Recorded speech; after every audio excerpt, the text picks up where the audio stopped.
नमस्कार।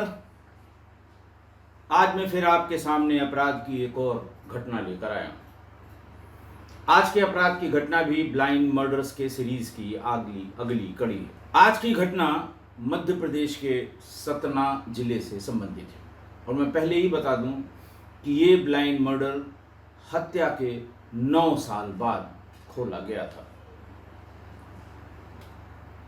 बात 4 जुलाई 2019 की है। धारकुंडी थाना है सतना का, वहां एक गांव है प्रतापपुर।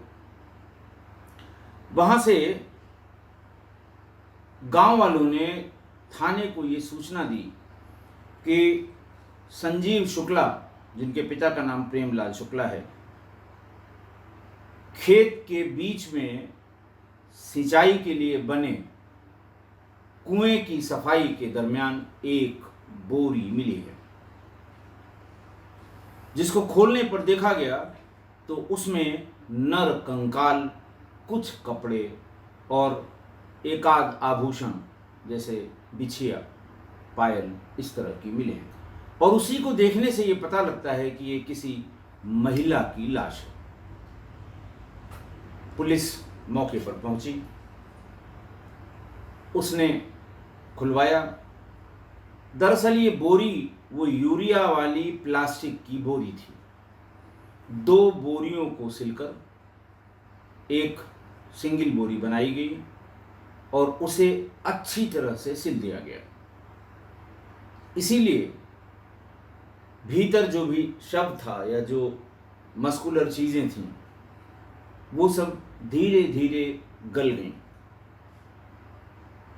बोरी में ढेर सारे पत्थर भी डाले गए थे ताकि ये बॉडी या ये सामान जो इस बोरी में है वो उतराए नहीं, लोगों की नजर न पड़े। पुलिस ने अपनी विवेचना शुरू की। किसकी हो सकती है ये लाश? उस थाने में, अगल बगल के थानों में, अब चूंकि लाश में सिर्फ कंकाल थे, एक मंगलसूत्र जैसा माला था, एक जोड़ी बिछिया थी, साड़ी और महिलाओं के जो कपड़े होते हैं वो भी थे, लेकिन कुछ उसमें से ऑलमोस्ट गल गए थे।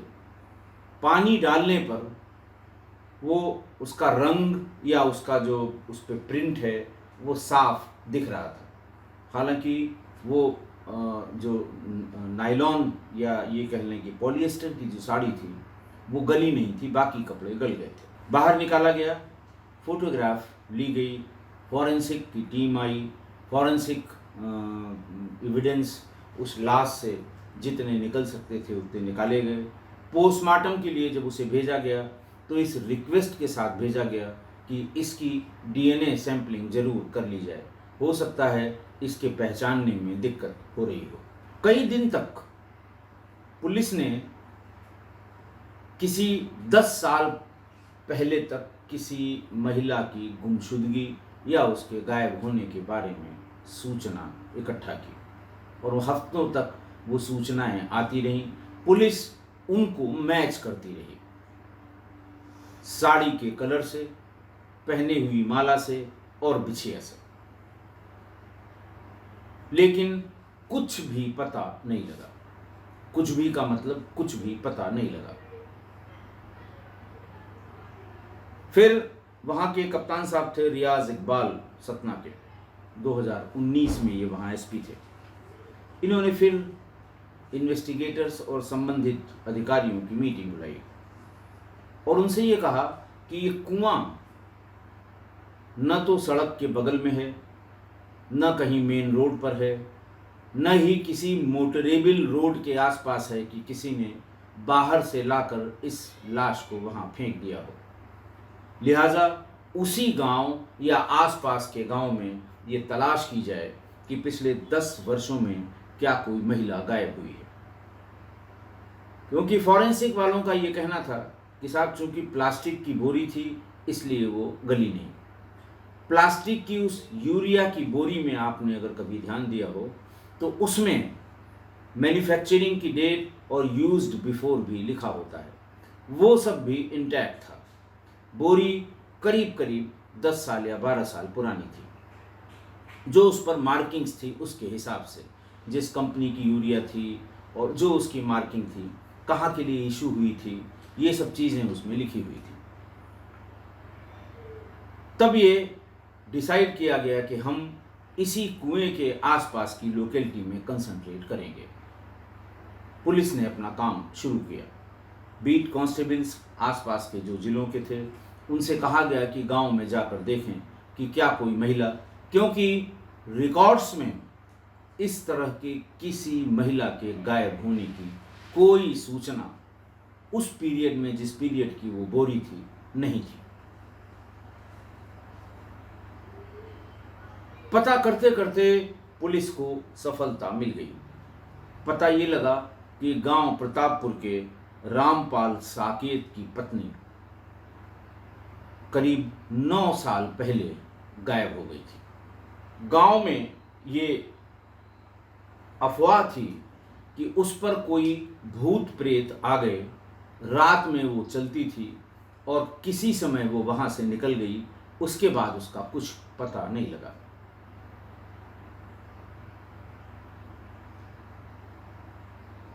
बोरी की स्टैंपिंग,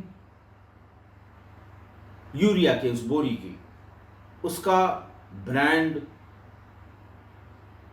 और वो समय, ये सब कुछ मैच करता था रामपाल साकेत की पत्नी के गायब होने का। उसकी पत्नी का नाम था फूल कुमारी साकेत। रामपाल साकेत की उम्र उस समय 30-32 साल रही होगी। उसके 2 बच्चे भी थे। पुलिस ने रामपाल साकेत को बुलाकर पूछताछ शुरू की। उसने वही घिसी पिटी कहानी कि साहब वो उसको भूत आता था, उसको प्रेत आता था, उसको फलाना आता था, उसको ठिकाना आता था, और वो गई, मैंने बड़ी कोशिश की, मैंने अपने ससुराल उसको ढूंढा, उसके सारी रिश्तेदारियों में ढूंढा, अब वो कहाँ चली गई मुझे नहीं पता। पुलिस ने उसके ससुराल वालों से बातचीत की कि क्या पत्नी के गायब होने की जानकारी इसने आपको दी थी। ससुराल वालों ने कहा कि हाँ, यही बता रहा था कि उस पर कोई प्रेत बाधा आ गई थी, जबकि हम लोगों की जानकारी में कभी उस पर कोई प्रेत बाधा नहीं आई। फिर पूछा गया और कहाँ कहाँ तुम ढूंढने गए, वेरीफाई हुआ। इसी सिलसिले में बातचीत करते करते ये भी पता लगा कि ये हमेशा किसी एक तांत्रिक के पास जाया करता है। पुलिस ने उस तांत्रिक को भी ढूंढ के निकाल लिया। तांत्रिक से पूछा गया, तांत्रिक, ओझा, सोखा, जो हर गांव में लोकल कोई न कोई होता है जिससे लोग अपनी परेशानी बताते हैं कि साहब बुखार आ गया है, कोई भूत तो नहीं है, या फिर मेरा बेटा कहीं चला गया है, तो वो अपना आँख मूंद के और वो मुर्गा मुर्गी कटवा के शराब ले के और वो ये बता देता है कि साहब वो पूरब उत्तर के कोने में है और अभी सुरक्षित है। इस तरह की बातें तमाम हर गांव में इस तरह के ओझा, सोखा और जिनको तांत्रिक कहते हैं वो ये सब करते रहते हैं। कभी कभी वो पारिवारिक रूप से बाबा भी यही करते थे, बाप भी यही करते थे, उनके बच्चे भी यही कर रहे हैं। उसे बुला के उसे अच्छी तरह से पूछा गया कि किस किस सिलसिले में रामपाल साकेत ने तुमसे बात की थी। उसने ये बताया कि साहब करीब 9 साल 10 साल पहले की बात है। एक दिन ये बिल्कुल सवेरे 7 बजे 8 बजे मेरे यहाँ आया था और उसने ये कहा कि मुझे नींद नहीं आती है,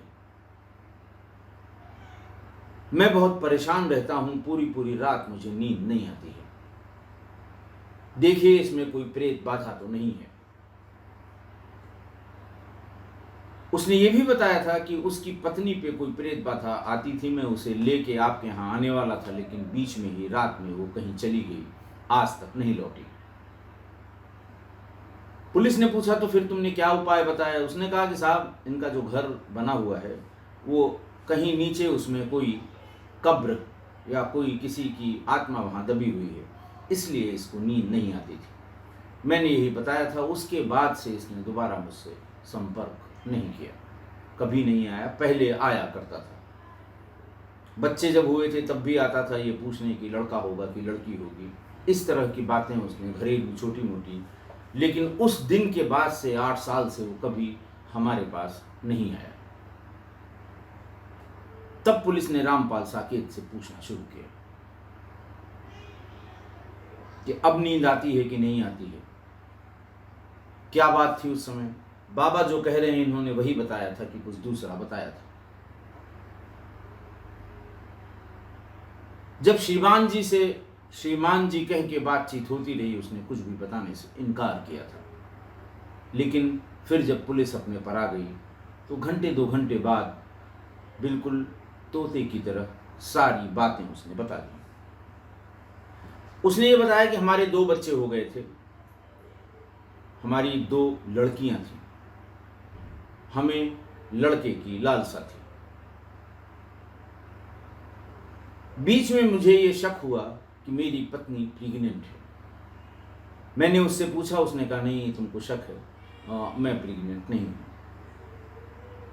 तब मुझे उसके चरित्र पर संदेह होने लगा। मैं लगभग हर दिन उससे यही पूछता था, वो मना करती थी।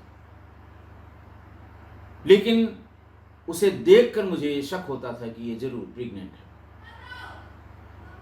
इसी बात को लेकर जब उसने वो कहा कि तुम रोज रोज यही पूछते हो, मैं रोज रोज बताती हूं, मैं कतई प्रेग्नेंट नहीं हूं, मैं घर से डंडा निकाल कर ले आया और मैंने उसके पेट पर डंडे से पूरी तेजी से प्रहार किया। अगर ये बता नहीं रही है, ये छिपा रही है, तो इतनी जोर से डंडा मारिए कि अगर इसके पेट में कुछ होगा तो वो मर जाएगा, फिर मैं डॉक्टरी इलाज करा लूँगा। लेकिन गुस्से में कई डंडे मारने पर 1 घंटे बाद पहले वो बेहोश हुई, 1-1.5 घंटे बाद उसकी मृत्यु हो गई।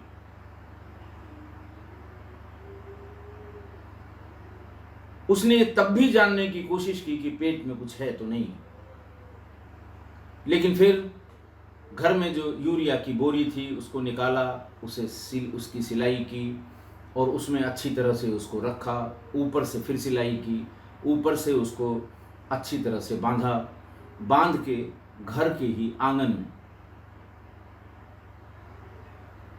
जो प्लांट प्रोडक्ट्स होते हैं घर में लोग रखते हैं, बजरी को निकालने के बाद उसके लाठे रखते हैं, जानवरों को काट के खिलाने के लिए अरहर के लाठे रखे जाते हैं, उन्हीं को हटा के मिट्टी उसकी निकाल के और फिर उसी में वो बोरी दफन कर दी। लेकिन उसके बाद से उसको ये शक होने लगा कि इसके घर में दबाने के कारण ही मुझे नींद नहीं आ रही है। पूरा दिन मेहनत करने के बाद भी रात भर नींद नहीं आती थी। बच्चे उसके तंग करते थे। मैंने ससुराल वालों से कह के बच्चों को अपने ननिहाल भेज दिया।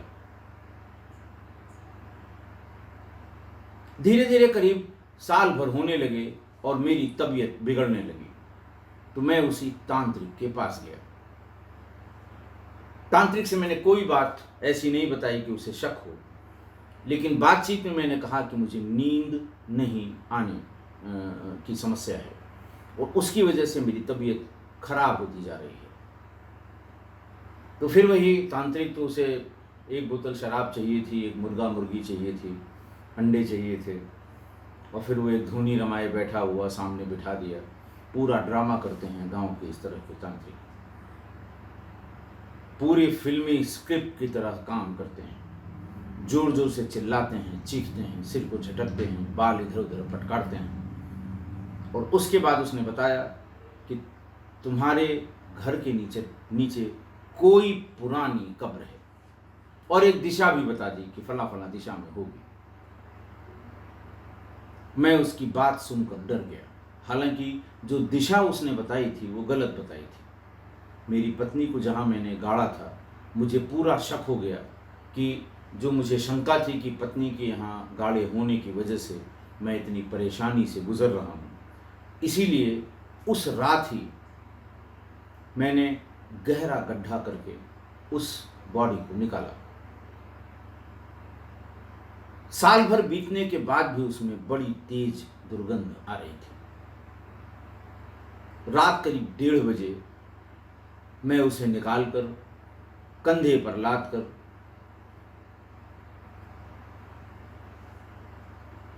प्रेमलाल शुक्ला के खेत के बीच में बने उस कुएं में उसे फेंक दिया। पत्थर उसमें इतने डाल दिए थे कि उसके ऊपर आने का सवाल ही नहीं उठता था। सारा काम बहुत इत्मीनान से किया। 4, 6, 10 दिन घूमते टहलते झांक कर ये देख भी लेता था कि कहीं ऊपर तो नहीं आ गई बोरी, लेकिन बोरी कभी ऊपर नहीं आई। साल दर साल बीतते गए। इत्मीनान हो गया कि अब किसी को पता नहीं लगेगा। लड़कियां ननिहाल जा चुकी थी। धीरे धीरे गांव वालों से शादी कराने की बात होने लगी कि अकेले जीवन कटना मुश्किल हो गया है, वो पता नहीं कहाँ चली गई, बच्चे भी ससुराल वाले ले गए और समय नहीं कटता है। बिरादरी की पंचायत में उसके लिए एक लड़की का प्रपोजल दिया गया, जो उसने फौरन स्वीकार कर लिया। शादी कर ली और खेत बाड़ी थी उसके पास, अच्छे से खेती करने लगा। काफ़ी नाम और शोहरत भी उसने कमा ली, ट्रैक्टर खरीद लिया, तमाम इस तरह की बातें। और उसे ये लगा कि अच्छा हुआ इस पत्नी को मैंने निपटा दिया, शायद इसी की वजह से कंगाली थी हमारे घर में। लेकिन इन 10 सालों में वो कुआं पट गया या भर गया या पानी उसमें बहुत कम हो गया। तो कुएं और कुएं की नाली की सफाई के लिए शुक्ला जी ने, प्रेमलाल शुक्ला, उनके बच्चों ने मज़दूर लगाकर ये सफाई शुरू की। और उस दिन जो मज़दूर उन्होंने लगाया था उसका नाम था तेजवा कोल। और तेजवा कोल को ही उस कुएं की मिट्टी निकालते समय वो बोरी मिली थी जिसमें वो नरकंकाल था। पुलिस ने वो सारी सामग्री एक एक करके अलग अलग करके सील बंद की। पोस्टमार्टम रिपोर्ट में कुछ आना नहीं था। Cause of death could not be ascertain. और जिस दशा में वो लाश या वो पोस्टमार्टम के लिए जो वस्तु प्राप्त हुई थी उसकी डिटेल लिखी हुई थी। सारी हड्डियां इंटैक्ट थीं, किसी हड्डी में कोई टूट फूट नहीं थी। वो इसलिए थी कि उसने पेट पे ही वार किया था, इस शक में कि किसी दूसरे का बच्चा मेरी पत्नी के पेट में है। और इसी सारी एविडेंस के बाद 8 जुलाई 2009 को पुलिस कंट्रोल रूम में एसपी सतना रियाज इकबाल ने एक बड़ी प्रेस कॉन्फ्रेंस की। उसकी प्रेस कॉन्फ्रेंस की फोटोग्राफ मिल गई है, मैं पोस्ट करूंगा कम्युनिटी में। उसकी शक्ल भी देखिएगा, जिसने पत्नी की इतनी फूल प्रूफ हत्या कर दी थी। ट्रायल होगा और मुझे उम्मीद है जो एविडेंस है उससे उसको सज़ा जरूर मिलेगी। डीएनए इकट्ठा किया गया था, डीएनए सैंपलिंग मैच करने के लिए मदर फादर, मृतका के मदर फादर के डीएनए सैंपलिंग से मैच कराने के लिए उसे फॉरेंसिक लैब भेज दिया गया था। आज की घटना चरित्र पर संदेह और सिर्फ संदेह के आधार पर, कोई उसके पास कारण नहीं था। रामपाल ने अपनी पत्नी की डंडों से उसके पेट पर प्रहार करके कि अगर कुछ है तो मर जाए, बिना ये सोचे हुए कि इससे उसकी पत्नी भी मर सकती है। लेकिन जब वो मर गई तो उसने लाश का डिस्पोजल इतनी सफाई से किया कि किसी को कानों कान खबर नहीं लगी। और रामपाल को ये महसूस होने लगा कि वो बिल्कुल सिकंदर है, उसका प्लान 100% सक्सेसफुल रहा। और न तो किसी को खबर लगी और न आज तक पुलिस ही आई, न ससुराल वालों ने कहीं पुलिस में कोई कंप्लेंट की। लेकिन तब तक वही उसके मन में जो शंका हो गई कि घर में लाश रखी हुई है, और 1 साल बाद उस लाश को एक कुएं में उसने फेंक दिया। और बराबर वो लोगों से पूछने पर यही अफवाह फैलाता रहा कि भूत प्रेत आते थे, अचानक उठकर चली गई, पता नहीं कहीं नाले में गिर गई, कहाँ गई पता नहीं लगा, बॉडी भी आज तक नहीं मिली। जब पूरा इत्मीनान हो गया तो उसने दूसरी शादी भी कर ली, उससे बच्चे भी हो गए। लेकिन अपराधी कितना भी शातिर हो, कितना भी, कुछ न कुछ ऐसा छोड़ जाता है कि उसको उसके गुनाहों की सजा जरूर मिले। और यही 9 साल बाद उसके साथ रामपाल के साथ हुआ। लाश बरामद हुई, पहचान हुई, मुकदमा लिखा गया, जेल गया, ट्रायल उसका शुरू हो रहा है। और सबसे बड़ा जो एविडेंस होगा वो डीएनए प्रोफाइलिंग का मैच करना होगा, जो 100% मिल गया था। बरामद कपड़े, बिछिया, मंगलसूत्र जैसी बात को वेरीफाई उसके ससुराल वालों ने किया, ये उसको शादी में दिए गए थे। रामपाल का अच्छा भला परिवार,